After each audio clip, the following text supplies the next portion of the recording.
Boum!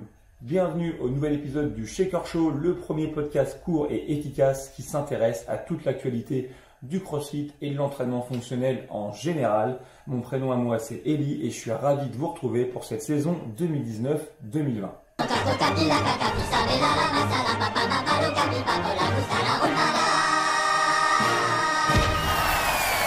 Avant d'attaquer ce nouvel épisode, je voulais prendre le temps de remercier tous ceux qui ont envoyé un message de sympathie et de remerciement ou un petit clin d'œil à mon acolyte Myriam alias Maître Mims ou à moi-même à l'issue de la rediffusion des Games pour la première fois commentée en français. Merci à tous. Dans l'épisode d'aujourd'hui, on va s'intéresser à un des changements majeurs de la saison entre guillemets sportive de CrossFit de cette année, c'est le déplacement de la période des Open du mois de février au mois d'octobre. Ah bon ? L'Open est une période de 5 semaines durant laquelle, une fois par semaine, tous les crossfitters du monde ont l'opportunité de s'affronter sur un même entraînement, ce qu'on appelle un WOD. Le but de ces 5 épreuves n'est pas d'améliorer spécialement la condition physique des athlètes qui pratiquent le CrossFit, mais plutôt de leur donner l'opportunité de la tester et ensuite à partir de leurs résultats, de visualiser sur un classement général où est-ce qu'ils se situent. Je me cherche sur ce leaderboard de finir les Open. Bah alors, t'as été les Open? Regarde, je suis première. Alors ce classement peut être mondial, national, local, dans votre box, en fonction de votre âge, en fonction de votre corporation ou en fonction d'un classement que vous aurez vous-même créé et customisé. En tout cas, il vous permet simplement de vous situer. Traditionnellement, la période de l'Open avait lieu au mois de février. Ça permettait de présélectionner tout un panel d'athlètes qu'on allait qualifier pour des compétitions qu'on appelait les régionaux, qui servaient de phase qualificative pour atteindre les championnats du monde, ce qu'on appelle les CrossFit Games. Aujourd'hui, c'est ce qu'on appelle les Sanction Events ou les événements sanctionnés qui, en plus du classement à l'issue des Open, permettent aux tout meilleurs athlètes du monde de récupérer une invitation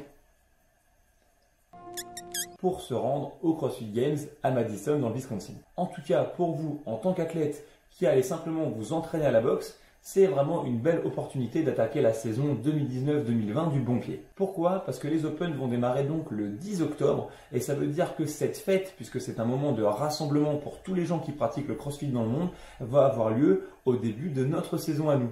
Et il n'y a pas de meilleur moyen pour se motiver et savoir dans quel domaine progresser que d'attaquer par une espèce de bilan ou de série de tests pour savoir dans quel domaine on excelle, dans quel domaine on est pas mal, et dans quel domaine, et hélas en général pour nous tous en CrossFit, il y en a un paquet, dans quel domaine on craint. Très souvent, vous allez voir malheureusement que les domaines qu'on doit travailler sont également ceux que l'on affectionne le moins, mais une fois qu'on commence à maîtriser un peu plus ces éléments qui sont au départ notre bête noire, on prend beaucoup plus de plaisir à les pratiquer et à les améliorer, surtout lorsqu'on se rend compte de l'impact ultra positif que ça a sur notre condition physique générale. Oh, ça m'excite. Pour le head coach d'une boxe, le fait d'avoir également les Open en début d'année, c'est peut-être pas plus mal. Parce que tout à chacun, lorsqu'on programme pour notre salle, on essaie toujours de fournir la meilleure des programmations possibles, à la fois pour améliorer l'efficacité et l'efficience du mouvement chez les gens qu'on entraîne, mais également tout en limitant leur risque de blessure. Mais parfois, on ne porte pas le regard le plus juste possible sur les programmes, sur les entraînements qu'on fait se succéder jour après jour dans la salle. Nom de Zeus. Et si par exemple, je me rends compte à l'issue des Open que sur le WOD qui comprend peut-être du handstand push-up ou de la marche sur les mains, eh bien mes athlètes, c'est là qu'ils font leur pire classement, ça indique que globalement c'est peut-être une de leurs faiblesses, sûrement dû au fait que je ne l'ai pas assez programmé moi en tant que head coach dans la salle. Donc démarrer le mois d'octobre par les Open, ça me donne un super compas pour être capable de mieux régler ma programmation et de mieux faire progresser mes athlètes et surtout plus vite. L'autre élément, c'est que les Open sont toujours de plus en plus accessibles à tous. Vous avez différentes options en fonction de votre sexe, de votre âge, mais également de votre niveau de maîtrise des mouvements. Vous aurez l'opportunité à chaque fois de faire les entraînements tels qu'ils sont prévus, ce qu'on appelle en RX, le niveau recommandé pour un athlète de CrossFit accompli qui s'entraîne avec de la régularité, mais vous aurez toujours l'opportunité de faire ces mêmes entraînements en version adaptée, ce qu'on appelle scale. Une conséquence de l'imperfection inhérente à tout être humain. Je l'ai donc remanié, selon votre évolution, pour refléter plus fidèlement les diverses bizarreries de votre nature.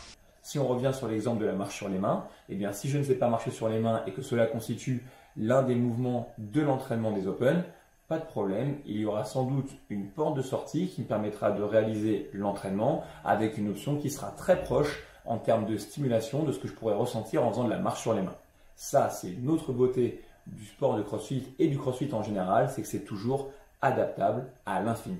Le dernier point, c'est que ça crée une émulation positive dans la boxe. Vous allez vous surprendre. Peut-être que vous passerez pour certains d'entre vous votre premier muscle-up, vos premiers chest to bar, ou simplement vous arriverez à aller dans ce qu'on appelle la pain cave, c'est-à-dire aller simplement plus loin dans l'effort. Tout ça, c'est très positif, peu importe votre niveau de maîtrise et de pratique du CrossFit. Si vous êtes dans une boxe, prenez 10 €, inscrivez-vous aux Open, vous ne le regretterez pas.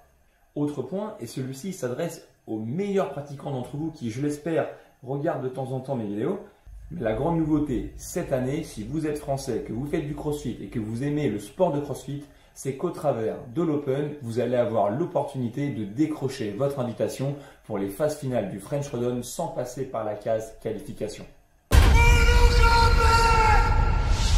Pour les 40 spots disponibles en élite homme et en élite femme, eh bien 5 d'entre eux seront réservés aux meilleurs athlètes français à l'issue des Open.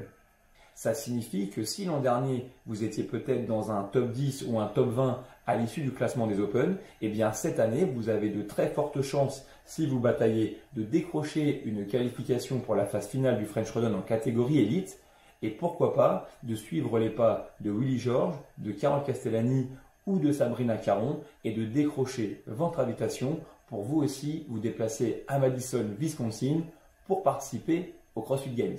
Prenez bien soin de filmer toutes vos vidéos et de respecter les standards qui sont demandés lors des Open, car ce processus d'invitation à l'issue du classement monde ou du classement national en France des Open se fera très certainement avec un nouvel examen des vidéos de vos performances. C'est donc la nouveauté qui va permettre de faire de la période de l'Open une fête aussi bien pour les gens qui pratiquent le CrossFit pour leur propre loisir, leur santé et leurs conditions physiques, que ceux qui cherchent la dominance fonctionnelle et qui veulent devenir des champions en herbe. Vous avez l'opportunité de vous livrer une belle bataille, aussi bien pour déterminer quelles sont vos forces et vos faiblesses et orienter votre entraînement, que pour chercher à décrocher une place pour un événement sanctionné comme le French Rodon.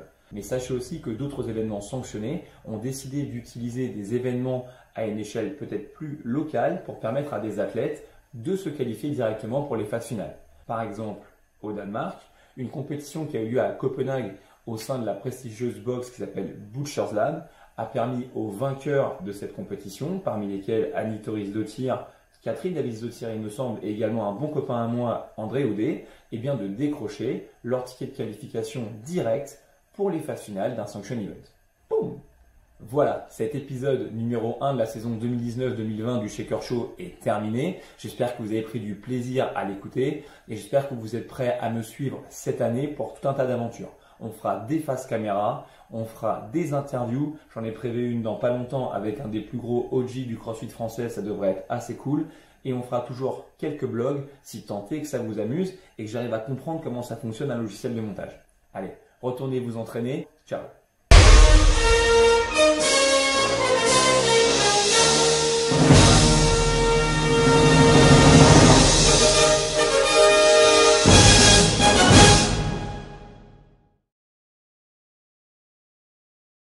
Oui, je sais. Oui, je sais qu'on doit parler de l'annonce des Open. Je sais.